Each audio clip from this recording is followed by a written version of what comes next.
Bayangkan alat ESP32 ini sudah terpasang di panel listrik, tertutup rapat, dan bekerja 24 jam memonitor daya. Lalu suatu hari, firmware perlu diperbarui. Apakah harus dibongkar? Jawabannya tidak. Di video ini saya akan menunjukkan web OTA pada DSD ESP32. Update firmware langsung dari browser, tanpa kabel, tanpa bongkar alat, sambil power monitoring tetap berjalan. Di sini power monitoring masih tetap berjalan, dan kita lihat dengan tampilnya angka-angka energi, voltage, dan current yang selalu refresh pada layar LCD.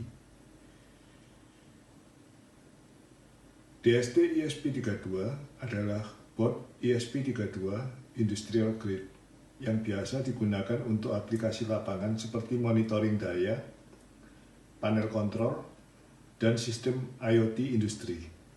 Dalam kondisi seperti ini, OTA bukanlah fitur tambahan, tapi kebutuhan wajib.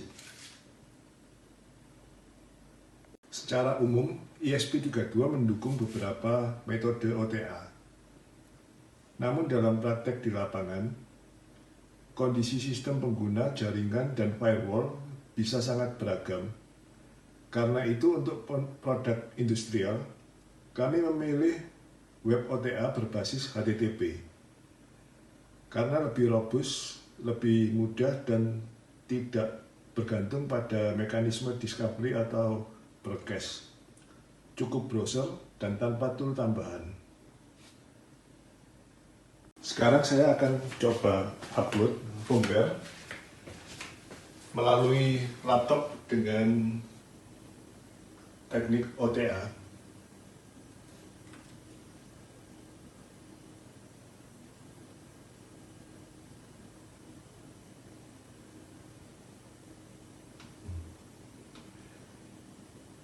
Di sini saya masukkan IP dari DSD ESP32. Kemudian browser akan menampilkan tampilan seperti ini. Lalu kita pilih firmware yang sudah saya siapkan. Pada firmware ini, DSD ESP32 akan menambahkan tampilan berupa berupa power dan power factor. Kemudian saya klik update.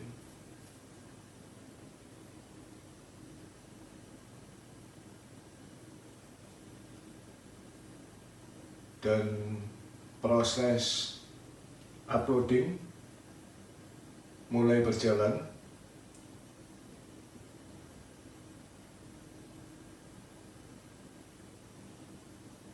Oke, kita lihat ini ada tampilan OK dan rebooting pada browser. Maka kita lihat tampilan pada layar LCD DSD ESP32.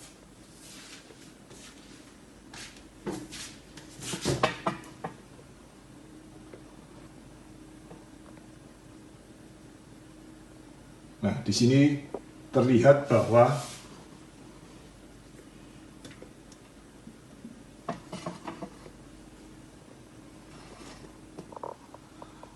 tampilan untuk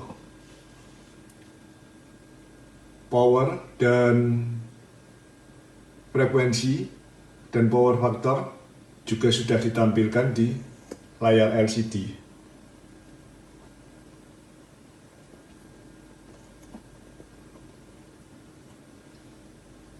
Kita lihat tampilannya selalu refresh tiap 3 detiknya. Di sini kita lihat ESP32 sudah kembali online dan LCD selalu menampilkan angka yang refresh tiap 3 detiknya, dan juga terlihat tidak ada kabel USB.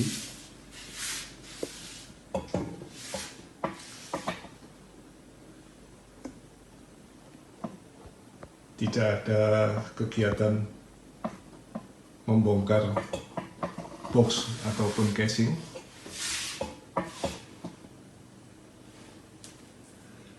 Dan tidak ada downtime yang panjang. Inilah alasan kenapa web OTA sangat penting untuk perangkat yang sudah terpasang di lapangan. Update firmware bisa dilakukan dengan cepat, aman, dan minim resiko operasional.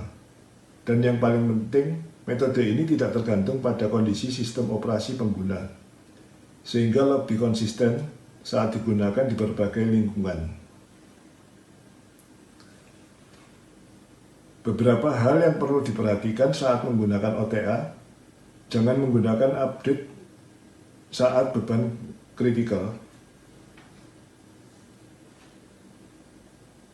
Pastikan sumber daya stabil. Amankan akses OTA. Dengan cara ini, OTA menjadi alat bantu yang sangat kuat untuk pengelolaan perangkat IoT. Jadi dengan web OTA pada DST ESP32, kita bisa melakukan update firmware langsung dari browser, tanpa ribet, dan siap untuk penggunaan lapangan. Untuk menghasilkan file binary sebagai firmware yang akan di-upload, berikut adalah langkah-langkahnya. Kita buka Arduino IDE, kemudian pilih sketch, dan export compile binary. Kita tunggu proses compiling hingga hasilnya compiling done.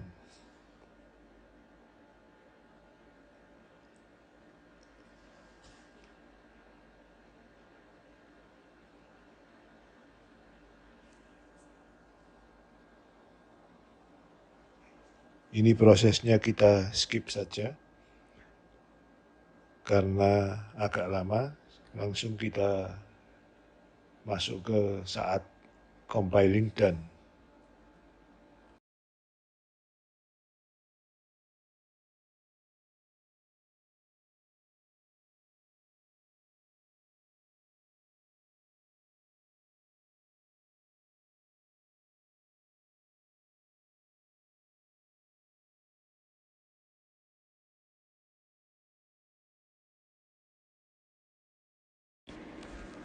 Saat compiling done, maka file binary akan terbentuk di folder ini. Jadi nanti pada saat upload firmware, kita gunakan file binary di folder ini. Kemudian saya akan mencoba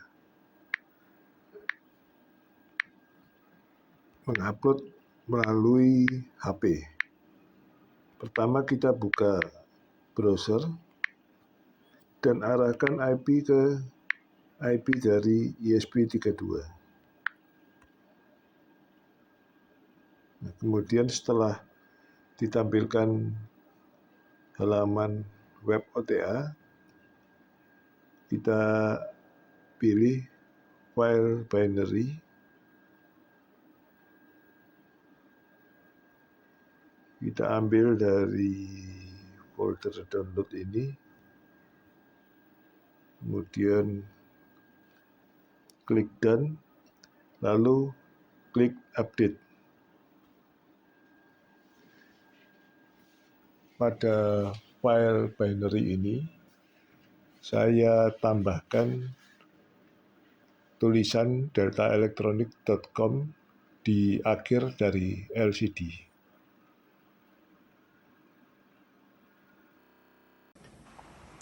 Nah, di sini kita lihat tampilan pada layar LCD.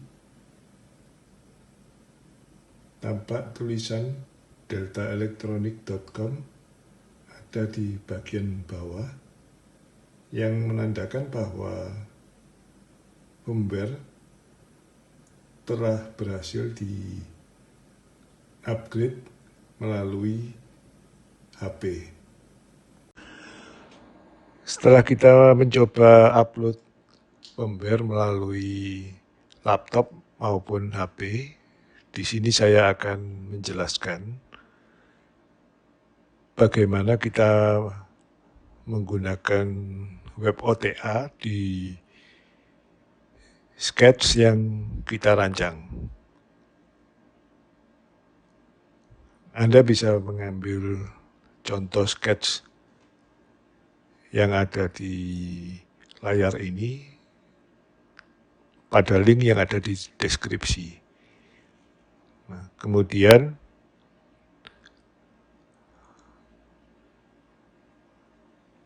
untuk sketch yang Anda rencanakan, bisa Anda letakkan di sini.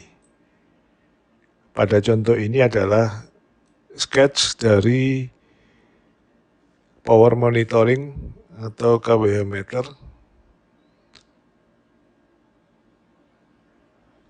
yang dilakukan dengan mengakses data-data KWH meter di KWH Delta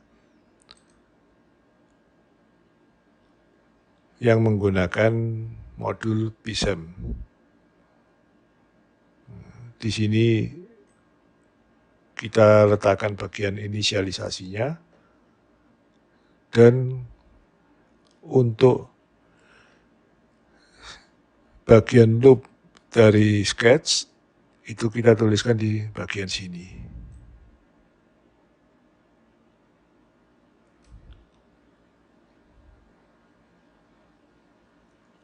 Anda dapat menggunakan sketch-sketch yang lain sesuai dengan kebutuhan Anda dengan konsep yang sama seperti pada contoh ini.